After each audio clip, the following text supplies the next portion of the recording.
দেড় বছর আগে ভারত জোড়ো যাত্রার সময় রাহুল গান্ধীর ভারতীয় সেনাবাহিনীর বিরুদ্ধে অবমাননাকর মন্তব্য করেছিলেন বলে অভিযোগ। এ সংক্রান্ত একটি আবেদনের প্রেক্ষিতে লোকসভার বিরোধী দলের দলনেতা রাহুল গান্ধীকে তলব করেছে লখনউয়ের একটি আদালত।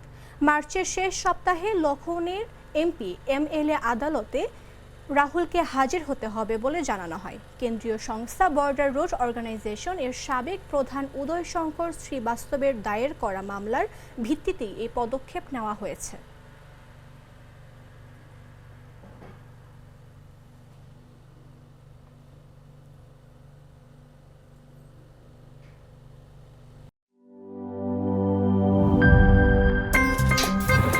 আমার একটা স্মার্ট সিদ্ধান্তে 25% গ্যাসের খরচ কমেছে। ভাবছেন কিভাবে? সাধারণ গ্যাস স্টোভ বদলে আমি এনেছি আরএফএল গ্যাস স্টোভ। এর সাইন্টিফিক নজল ও ব্রাস বার্নার ক্যাপ সমানভাবে তাপ ছড়িয়ে রান্না করে দ্রুত, তাই গ্যাসও বাঁচায় 25%, টাকাও বাঁচে 25%। আরএফএল গ্যাস স্টোভ নিরাপদ ও গ্যাস সাশ্রয়ী।